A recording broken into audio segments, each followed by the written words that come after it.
Hello friends, welcome to my YouTube channel. Exercise 1.1 से question number 1 करेंगे। Use appropriate properties and find. ये आपको expression दे रखी है, इसके अंदर एप्रोप्राइट प्रॉपर्टी यानी जो प्रॉपर्टी इसके अंदर लगती हो वो लगा के आपको इसकी वैल्यू निकालनी है। अब यही क्वेश्चन मैंने इंट्रोडक्शन पार्ट के अंदर डायरेक्ट कर दिया है, लेकिन अगर आपसे कहा जाए कि प्रॉपर्टी का यूज करना है तो फिर आप इसे प्रॉपर्टी का यूज करके ही करना। तो जरा देखते हैं क्वेश्चन पे। -2 × 3 × 3/5 ये मल्टीप्लाई में है तो ये एक टर्म मानी जाएगी। आगे +5/2 है और फिर -3/5 × 1/6। तो प्लस और माइनस से जो है टर्म अलग हो जाती है। मल्टीप्लाई में हो तो वो टर्म एक ही मानी जाती है क्योंकि इसको मल्टीप्लाई करके एक ही आंसर आएगा। तो यहां पे एक टर्म ये है, एक टर्म ये है और एक टर्म ये है। तो ये 3 टर्म्स हैं। अब इन 3 टर्म्स के अंदर मैं ये देखता हूं कि पहली टर्म के अंदर 3/5 है और लास्ट वाली टर्म के अंदर भी यहां पे 3/5 है। तो पहले मैं इन दोनों टर्म्स को जिनमें 3/5 कॉमन है ये मैं एक साथ कर लेता हूं। -2/3 × 3/5 ये वाली टर्म और ये लास्ट वाली टर्म -3/5 × 1/6। आगे ये बच गया है, इसे आगे लगा देते हैं। अब यहां पे जो मैंने प्रॉपर्टी लगाई है ये है कॉम्यूटेटिव प्रॉपर्टी। कॉम्यूटेटिव प्रॉपर्टी यही होती है कि आप a + b लिखो या आप b + a लिखो, उससे कोई फर्क नहीं पड़ता। यानी कि जब आपकी कोई एक्सप्रेशन है उसमें आप आगे पीछे लिख दो, ऑर्डर चेंज करने से आंसर पे कोई फर्क नहीं पड़ता। तो यहां प्रॉपर्टी लगी है कॉम्यूटेटिव। कॉम्यूटेटिव प्रॉपर्टी का इस स्टेप के अंदर यूज हुआ है। अब यहां मैं सॉल्व करता हूं इसको। ये जो पहली 2 टर्म्स हैं इनके अंदर 3/5 कॉमन है, तो यहां से मैं 3/5 को कॉमन ले लेता हूं। ये माइनस में है और ये प्लस में है।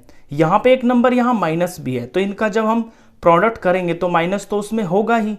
तो मैं 3/5 जो है ये मैं माइनस में बाहर ले लेता हूं, -3/5। यानी ये जो माइनस है ना ये मैंने यहां पे ले लिया है।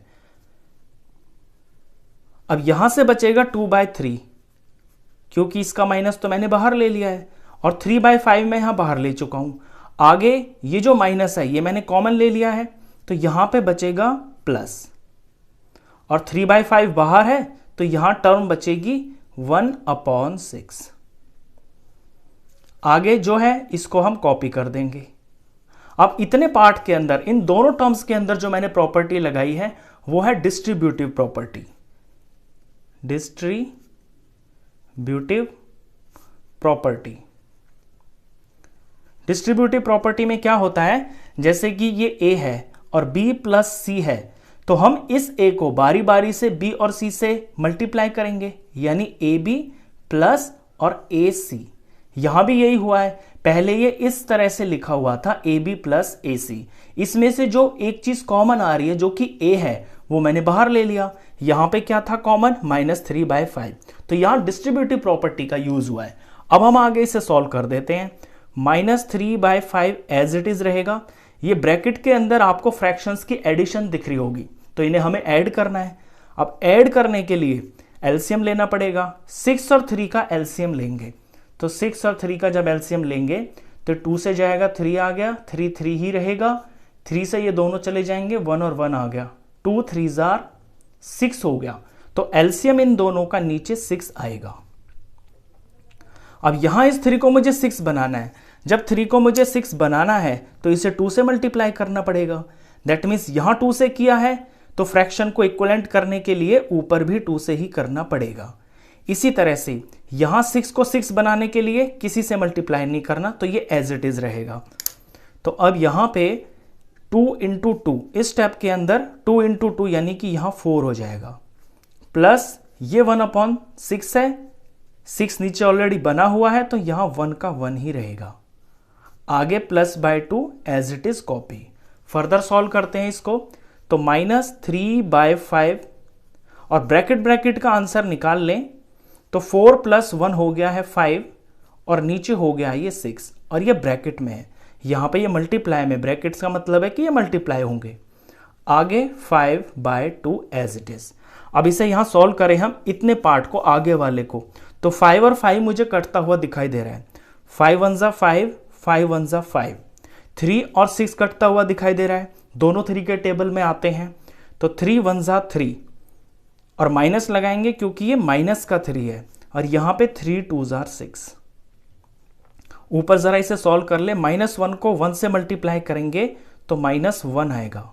यहां 2 1 जा 2 हो गया है, प्लस 5/2 आगे लिखा हुआ है। अब यहां पे फिर से फ्रैक्शंस की एडिशन हो गई है। अब इनका एलसीएम निकालेंगे तो 2 और 2 का एलसीएम तो 2 ही आएगा, तो इनका एलसीएम आ गया है 2। एलसीएम सेम है, दोनों जगह सेम है, तो ये 2 आ गया। ऊपर -1 और ये प्लस और ये 5। ऊपर सॉल्व कर दें तो प्लस माइनस की चीजें हैं तो माइनस हो जाएंगी। 5 में से 1 माइनस हो जाएगा तो 4 आएगा, और प्लस का ही होगा क्योंकि यहां प्लस का नंबर बड़ा है, और नीचे है ये 2। 4 को 2 से डिवाइड कर देंगे तो इसका आंसर आ गया है 2। तो ये फर्स्ट पार्ट हुआ। चलिए इसका सेकंड पार्ट करते हैं। सेकंड पार्ट के अंदर यहां पे भी आपको ये जो टर्म्स हैं, ये 3 टर्म्स दे रखी हैं। 5/2 इंटू -3/7, ये इंटू में तो ये एक टर्म मानी जाएगी। आगे माइनस आ गया है और फिर ये 2 नंबर मल्टीप्लाई में है। -1/6 इंटू 3/2, तो ये दूसरी टर्म मानी जाएगी। प्लस 1/14 इंटू 2/5, ये एक अलग टर्म मानी जाएगी। तो ये 3 टर्म्स हैं।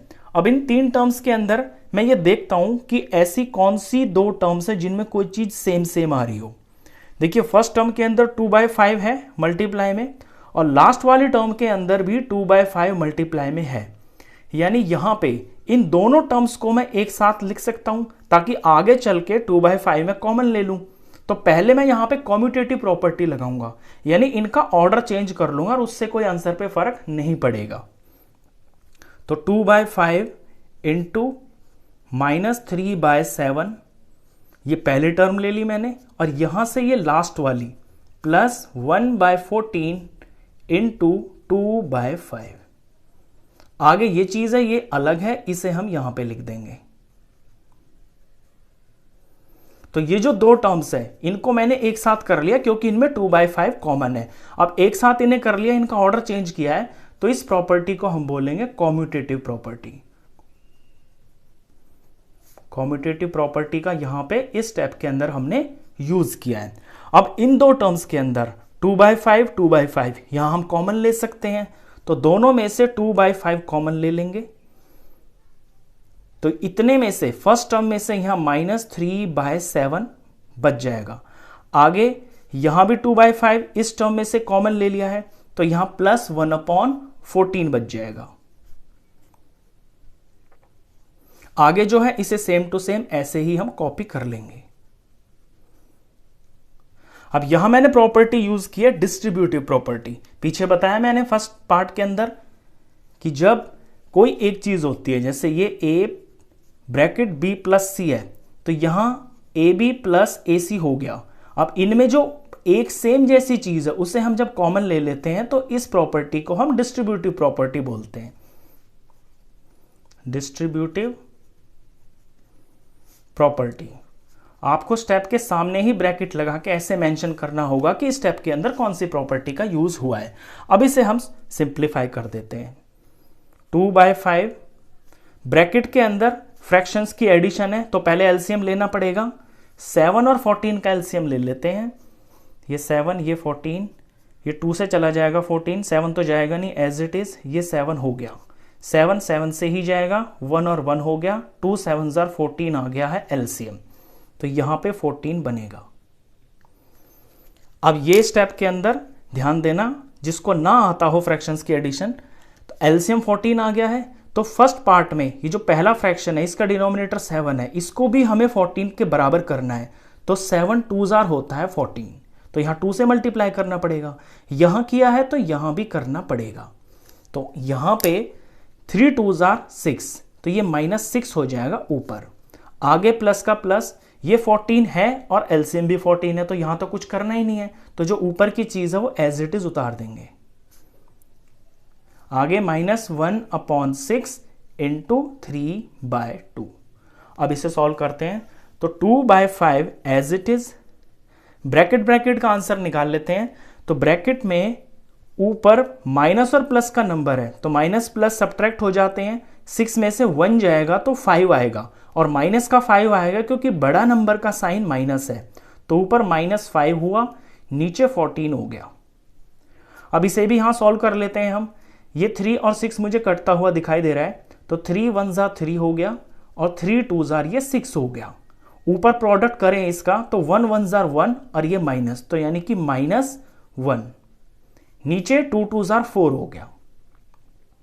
अब यहां पे ये जो पहली दो चीजें लिखी हुई हैं ये ब्रैकेट में है दूसरी वाली, तो इनका मल्टीप्लिकेशन होगा, ये अलग है माइनस की, इन्हें हम मल्टीप्लाई कर सकते हैं। मल्टीप्लाई का रूल होता है कि कोई चीज ऊपर नीचे अगर कट रही है तो उससे हम काट सकते हैं। 5 और 5 यहां मुझे कटता हुआ दिखाई दे रहा है, 5 1 ज़ा 5 हो गया और ये 5 1 ज़ा 5 हो गया। माइनस लगाऊंगा क्योंकि यहां माइनस था। 2 और 14 आपस में कट रहे हैं, दोनों 2 के टेबल में आते हैं, 2 1 ज़ा 2 हो गया और 2 7 ज़ा 14 हो गया। अब ऊपर 1 1 ज़ा 1 और माइनस है तो माइनस का 1, नीचे 7 1 ज़ा 7, आगे -1/4 लिखा हुआ है, एज इट इज यहां पे कॉपी कर दिया। अब ये हो गई आपकी फ्रैक्शंस की सब्ट्रैक्शन। तो फ्रैक्शन की सब्ट्रैक्शन करनी है, डिनोमिनेटर सेम नहीं है तो पहले एलसीएम निकालना पड़ेगा 7 का और 4 का। तो 7 और 4 का एलसीएम निकाल लेते हैं। यहां पे ये 7 हुआ, ये 4 हुआ, तो इस 2 से स्टार्ट करेंगे, 7 तो जाएगा नहीं, एज इट इज कॉपी। 4 को 2 से डिवाइड करेंगे, 2 आ गया। यहां ये 2 से जाएगा, 7 जाएगा नहीं, एज इट इज, और ये 2 से डिवाइड होके 1 आ गया। 7 7 से ही जाता है, 1 हो गया, 1 हो गया। अब जो इधर आए हैं इनका प्रोडक्ट करेंगे, 2 2 ज़ा 4, 4 7 ज़ा 28, तो 28 आया है एलसीएम। ये हम नीचे 28 लिखेंगे।